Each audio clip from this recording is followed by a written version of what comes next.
So now we are turning away from replacement. Thank you again to Helena and Laura for their presentations. And we are going to look at refinement.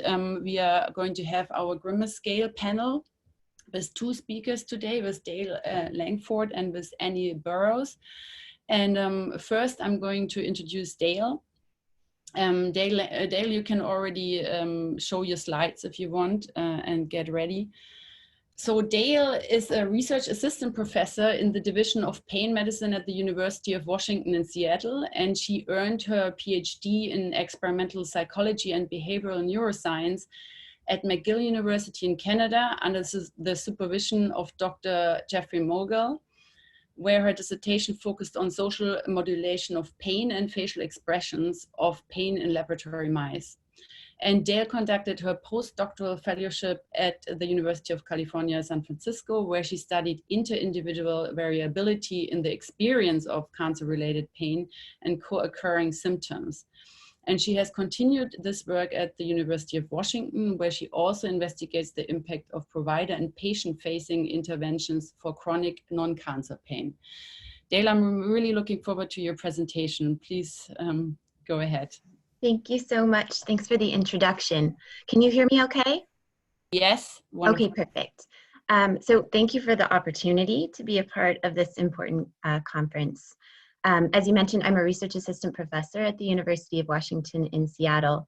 And during my PhD at McGill University, I worked with my supervisor, Jeffrey Mogul, and collaborated with Ken Craig, a clinical psychologist at the University of British Columbia, to develop the mouse Grimace scale. And this happened just over a decade ago. So in full disclosure, and as you heard in my bio, since my time at McGill, I have moved on to do clinical pain research, but the mouse Grimace scale remains near and dear to my heart, and it's really an honor to be able to share this work with you today. So thank you. So just a brief overview of the presentation. First, I'll cover the background and the impetus for beginning work on the mouse Grimace scale, as well as its development and the content of the scale. Next, I'll just go over some of the psychometric properties of the mouse Grimace scale based on our original experiments, and then discuss other factors that might modulate facial expression and are important to account for when using the mouse Grimace scale, and then finish with some advantages and disadvantages of using the mouse Grimace scale. So I really don't need to tell this audience about the huge reliance on rodent models to understand mechanisms and identify therapeutic targets in biomedical research. In the context of pain research, we have unfortunately had very, very little success in translating basic science breakthroughs into effective treatments for patients. And this lack of translation has been blamed in part on the poor predictive value of animal models, as we were just hearing. So there are several factors that modulate pain measurement in mouse models, and they're not always appropriately captured or accounted for, including subject level factors like the strain or the genotype of the mouse and sex, as these factors can sometimes interact. Environmental factors such as the experimenter or even the social environment, which I'll also talk a little bit about in the coming slides. And very importantly, the clinical relevance of the pain assay should be considered. So spontaneous pain, pain that is not evoked by any external stimulus, is really the most prevalent and distressing component of human pain conditions. Yet assessment of pain in mice predominantly includes assays that involve temperature or touch, something to evoke the pain. So the field at the time was really decidedly lacking in a measure of spontaneous pain. So how did we arrive at looking at facial expressions? This is really where the story starts. So before my time in the lab, Jeff and his team went back over several years of data on a commonly used pain assay called the tail withdrawal test in an effort to identify factors that influence its variability. So for this assay, a mouse is typically drawn from its home cage. The distal half of its tail is immersed in a hot water bath, and the latency to purposeful tail withdrawal is taken as a measure of pain sensitivity. So amongst other factors, what they found was this interesting order of testing effects, such that the first mouse tested was significantly less sensitive than its subsequently tested cage mates. If, however, you place that mouse in a holding cage across the room from its cage mates, the order of testing effect was completely abolished, suggesting that there was some kind of pain communication that was occurring in the home cage. So that finding alone led to a series of experiments that were dedicated to better understanding the effect of the social environment on pain sensitivity in mice. So to do this, we modified another commonly used assay. This one is called the acetic acid abdominal constriction, or very poorly named writhing test. What this involves is injection of very dilute acetic acid into intraperitoneally. And it causes this writhing or a stretching behavior that can be quantified by sampling a video we did every 20 seconds to see the presence or absence of a writhe. And that yields a dependent measure of proportion samples writhing, which is a measure of pain sensitivity. So in addition to the typical isolated testing, we also used two social or dyadic conditions, one in which only one mouse in the dyad was injected with acetic acid, and one in which both mice were injected. So in that situation, each mouse was looking at another, observing another mouse in pain. And we either drew these mice from the same cage, so familiar or cage mate mice, or from separate cages, stranger mice. Sorry, forgot about those animations. So what we observed was additional evidence of pain communication, such that when both mice were in pain, familiar mice and not stranger mice displayed significantly increased pain behavior relative to the isolated condition and relative to when only one mouse was in pain.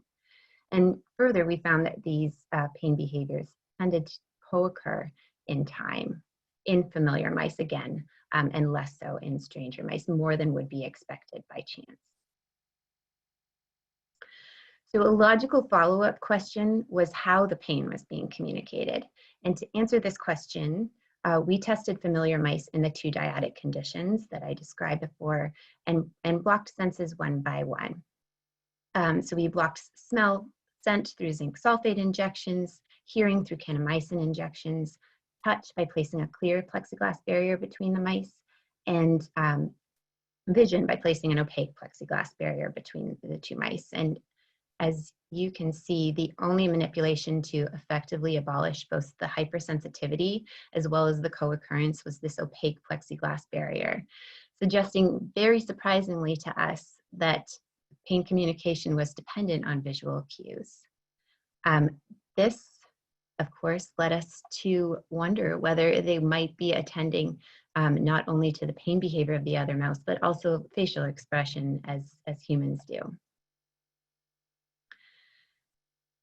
But to get to the bottom of that, we had to answer another important question first, in that, do mice reliably exhibit facial expressions of pain that we humans can observe and objectively quantify? Almost 150 years ago, Charles Darwin wrote, "The inheritance of most of our expressive actions explains the fact that those born blind display them. The young, the old, of widely different races, both with man and animals, express the same state of mind by the same movements." We felt we had a Darwin on our side. So to capture facial expressions, we placed mice individually in cubicles with two walls of transparent plexiglass and two opaque side walls to encourage mice to face either one direction or the other. And then we placed two digital video cameras immediately outside both plexiglass walls to maximize the opportunity for clear headshots. And we used what was at the time a high-resolution color video to digitally videotape the mice during a habituation phase, so prior to the administration of a noxious stimulus, and we called that the baseline or the no pain video. And then mice were filmed at an appropriate time point and time duration after a noxious stimulus, depending on the type of assay. And we call this the pain video. We used a Windows Media Player at the time to review the habituation video, capture frames at few-minute intervals when a clear and unobstructed headshot is observed, and then at regular intervals during the pain video if the pain was associated with no overt behavioral response. If the pain was associated with an overt behavioral response, as is the case for writhing, for instance, we would select a frame during the exhibition of that constriction behavior.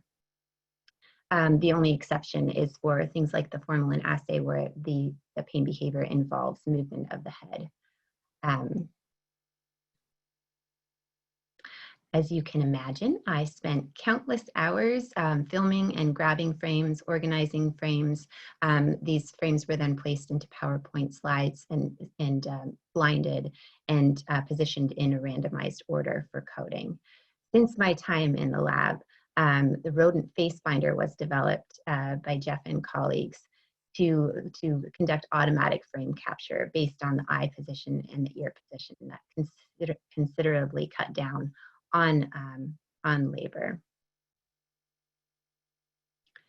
So to develop the facial expression coding system, we collaborated with Dr. Ken Craig, as I mentioned, at UBC in Vancouver, who co-developed the neonatal facial coding system back in the 80s. We sent him collages of photos and a bank of individual pain and no pain photos to identify specific facial action units that appeared to be reliably associated with pain. And so the resultant scale we called the mouse Grimace scale, or MGS, which was then tested through blind coding of a random sample of photos among their team and ours at McGill. So what do mouse facial expressions of pain look like? I am sure you will all be experts in no time if you aren't already. For these next 4 slides, I'll ask for some virtual audience participation if possible, thanks to Camilla's very cool polling feature. So for each slide, I'll ask you to tell me whether you think the mice pictured are experiencing pain. So we can start with poll number 1. And I'll give you about 10 seconds.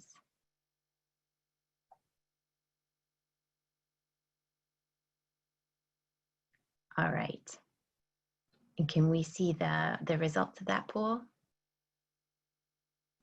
You'll give a couple more seconds. There's Oh, sure. People are still answering, okay. It looks like, yeah.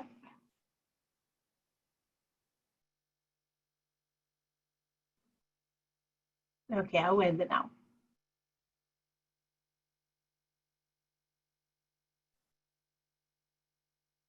Okay. So this collage actually shows a mouse who's not in pain. And we have 63% saying that they were. So let's see about the next. Poll number 2.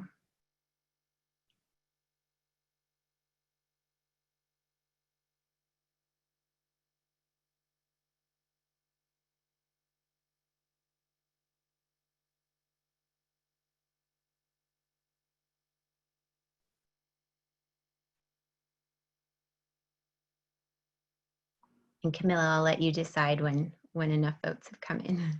Okay, I'll watch when it's starting to slow down. Okay, looks like it's good.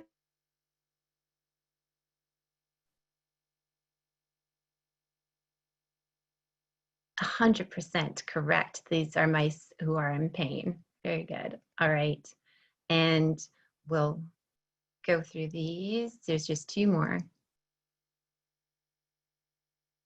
Poll number 3, please.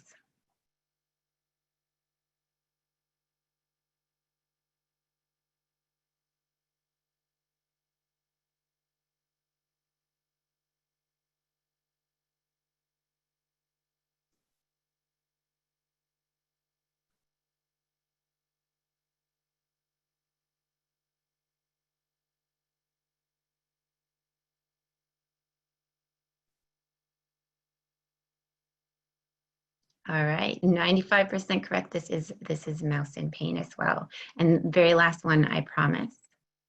Poll 4.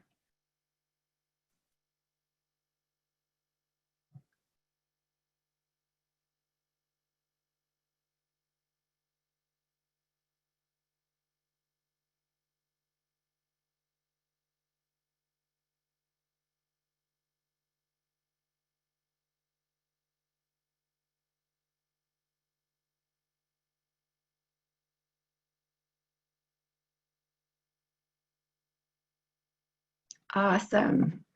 So the turnaround from the first slide set of pictures to the fourth, both of which showed mice in no pain, significant improvements in accuracy there. So you're already fantastic observers of facial expressions of pain. If I had more time, I'd ask about what features really informed your responses, but we can get into those features now. So the resultant mouse grimace scale consists of 5 features: orbital tightening, nose, and a cheek bulge, changes in ear position, and changes in the whiskers, both in position and dispersion. So what we do is score each of these features on a scale of 0, where the action unit, facial action unit, is not present, to 2. We called this severe at the time, which may have been a bit of a misnomer. What we really mean here is that the action unit is clearly present, so the eyes are clearly tightened, that sort of thing. We also developed a training manual that includes information about the setup, the scoring method that we used. What we do is calculate a different score so that each mouse is its own control. So they have a score, an average score for their pain photos and an average scores for no pain, and we calculate a different score that way. So we'll quickly go through the features one by one. Orbital tightening is the first and most obvious feature.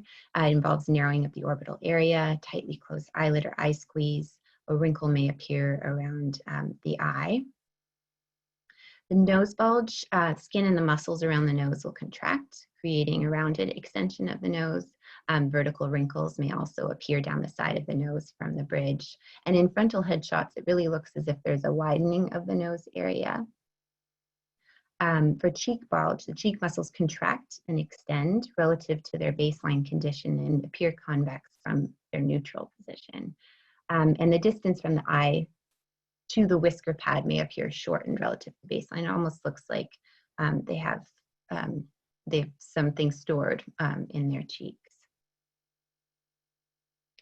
In terms of ear position, the ears are usually pulled back from baseline position or laid flat against the head. I always like to do this motion where if these were my mouse ears, they would be going more like this. And so they're normally perpendicular to the head, but they're often rotated outwards and are back away from the face.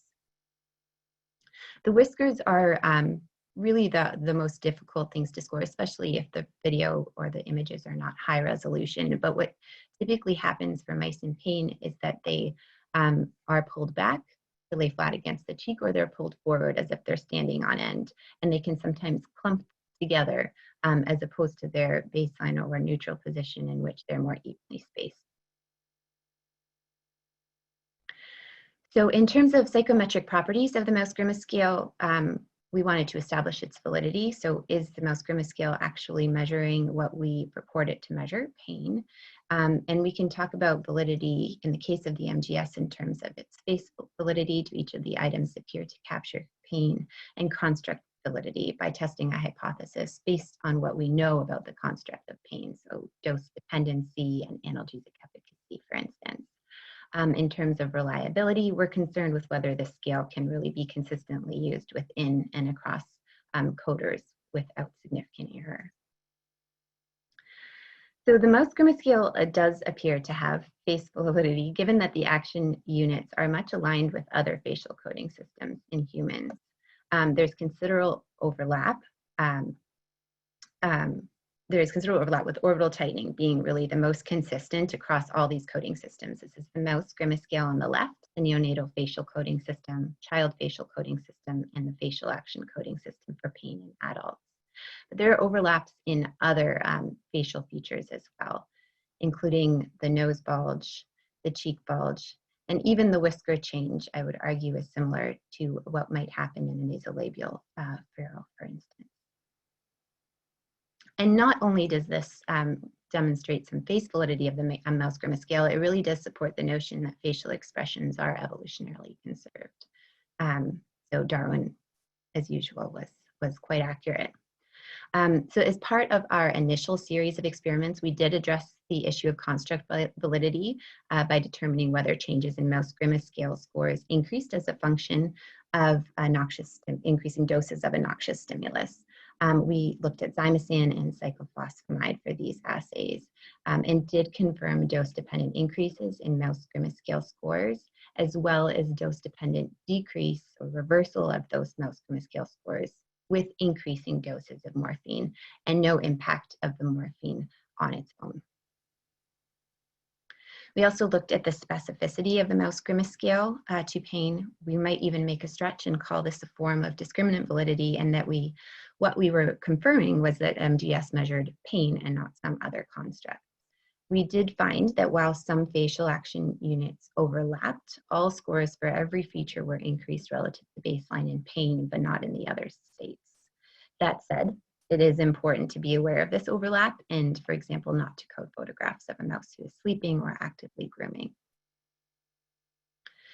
So after developing and testing the mouse grimace scale, we had a formal training session in our lab and had trainees go through. We went over different prototypical facial expressions and how each would be scored, and left each coder with a set of blinded photographs to code on their own, 10 different orders of the same 64 photographs.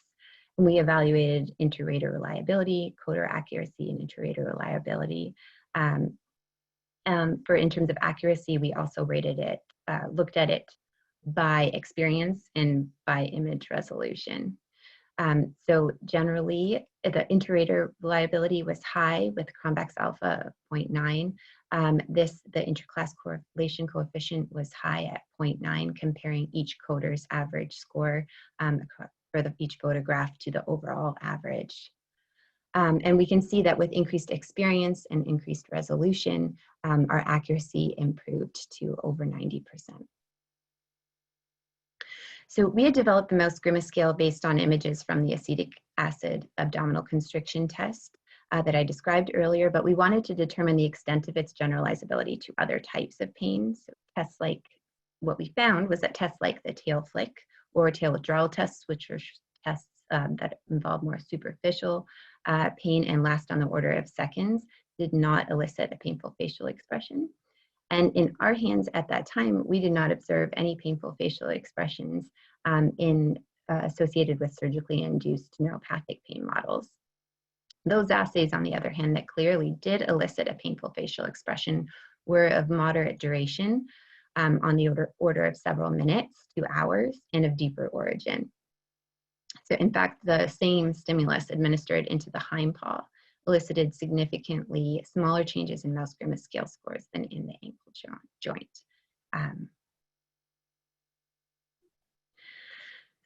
If nothing else, we know that pain is complex and multidimensional, comprising not only sensory components, but also affective components, even in the rodent. So our lab wanted to identify the region of the brain responsible for these facial expressions. And we first tried typical areas known to be involved in the affective component pain, like the amygdala and the anterior cingulate cortex, by lesioning these two areas and looking at the response of the animals in terms of facial expressions. This had no effect on the painful facial expressions. However, lesions to a location where sensory and affective components are integrated, and which has in humans been implicated in pain that has a strong emotional component, the rostral anterior insula. Lesions to this area did substantially reduce the painful facial expression with no effect on the frequency of pain behavior. So suggesting that the mouse grimace scale may be capturing an important affective component of the pain experience.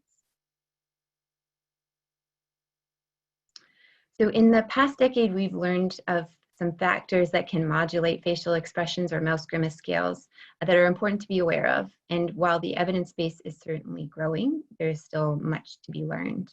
I will cover some of these factors in the next few slides. So the impact of drugs on mouse grimace scale scores in the absence of a noxious stimulus have been studied to some extent. So general anesthesia with isoflurane is associated with an increase in mouse grimace scale scores, but the increase and the duration of that increase are really highly variable, and the source of that variability remains unclear. Injectable anesthesia with xylazine and ketamine is also associated with an increased mouse grimace scale score in C57 black 6 mice across both sexes. It is certainly advisable that facial expressions not be scored while a mouse is under the effects of anesthesia. Perhaps most importantly, the effect of analgesic drugs on the mouse grimace scale. The study of this factor is really still in its infancy. We did find in our original study no impact of morphine alone, and one other subsequent study found that buprenorphine also does not affect mouse grimace scales in the absence of a noxious stimulus.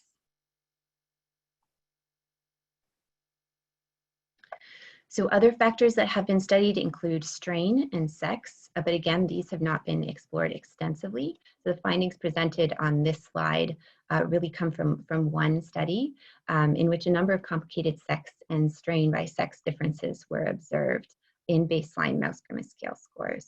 So depending on whether facial expressions were coded from images or based on live scoring, so scored in real time.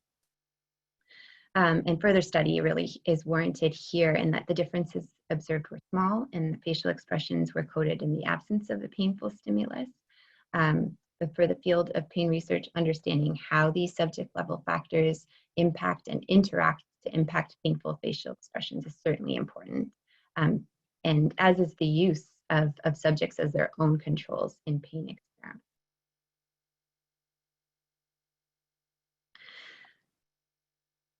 So the effect of the observer on facial expressions has also been studied. In other species, in rats and horses, familiar observers do not appear to affect the grimace scores. However, in Jeff Mogul and colleagues, in mice, Jeff Mogul and colleagues observed this interesting effect of male observers, and even simply the odor of males. So a t-shirt worn by a male the night before could initiate stress-induced analgesia, as noted by inhibition of mouse grimace scale scores in male but not female mice. And that was incredibly interesting finding. So we do have to be aware, especially for the implications for live scoring, of who is the experimenter, who's the observer. Restraining rodents is unavoidable in pain research and can, depending on the method used, cause restraint stress, which can increase grimace scores. And it was found that rat grimacing increased in an immobilization chamber. The bottom line here is that handling methods that do cause restraint stress should not be used. So using things like cupped hands or a tube, for example, in our lab, we used a dark cloth tube that the mice voluntarily entered to deliver injections that required precise locations. The affective state of the subject can also impact the mouse grimace score or share features with facial expressions of pain. So in mice, expressions of aggression can overlap with expressions of pain, and in other species, grimacing does share features with fear, frustration, and anxiety, and perhaps not surprising given that we believe that we are measuring the affective component of the pain experience here. But all of these factors highlight the need to be aware of the context in which facial expressions are captured, and again, the value of comparing each animal to itself where possible. So what are the advantages of the mouse grimace scale and what have we learned? It's truly a measure of spontaneous non-evoked pain that may capture the affective component of the pain experience and has important applications for both research and clinical settings, potentially improving the success of translational studies and offering a means of objectively monitoring animal pain and welfare. It also offers utility for those pain conditions that are not associated with an overt behavioral response. For example, a graduate student in our lab was working to comprehensively phenotype ACNA1A knock-in mutant mice, transgenic mouse model of familial hemiplegic migraine type 1. And we were able to observe increased mouse grimace scale scores here in mutant mice compared to wild type in a baseline condition, and also observe the efficacy of the anti-migraine drug rizatriptan.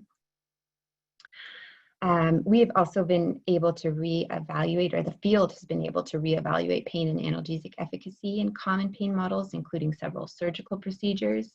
The MGS appears to be more sensitive than other standardized assessments and allows for determination of time course of postoperative pain and the identification of appropriate analgesics to effectively manage pain, leading to suggested revisions to guidelines for post-op pain management in rodents.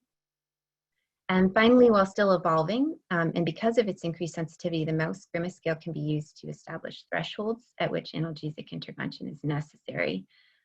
Intervention thresholds have not yet been established in mice, but they have been proposed in rats. A disadvantage of the MGS It is laborious, as I mentioned, but that is evolving. I mentioned the rodent face finder, which facilitates automatic grabbing of photographs. There's also an automated MGS that has been developed based on machine learning that not only captures the frames, but also scores them with accuracy similar to an experienced coder. The feasibility of reliable live scoring in clinical settings, particularly live scoring, would be ideal, but the observer presence may impact findings, and it might be difficult to implement in really a standardized fashion. And then, of course, the confounding or modulating factors that need to be considered. Context, as with any experiment, is important. So just to finish off with a little aside, I was always struck by this mouse photo of a mouse looking apparently quite happy. What a lovely smile, I thought. I soon learned, of course, that this mouse was indeed in pain. And when I look at it now, I see the cheek bulge, I see the orbital tightening, I see the ears laid back against the head. But in fact, this smile of pain appears evolutionarily conserved. It's observed in humans rather frequently, and it's known as the oblique lip raise, which is typically associated with smiling. So with that, I would just like to give a massive acknowledgement to my mentor and friend, Jeffrey Mogul, without whom none of this work would have ever been done. Dr. Ken Craig, who inspired us and was instrumental in the development of the mouse Grimace scale. Our team of graduate and undergraduate researchers and collaborators, laboratory technicians at McGill, at UBC, and at Leiden University. Our funders at the time in my current institution, UW. And finally, a very important thank you to the unsung heroes of biomedical research, our laboratory animals, to whom I remain grateful for to this day.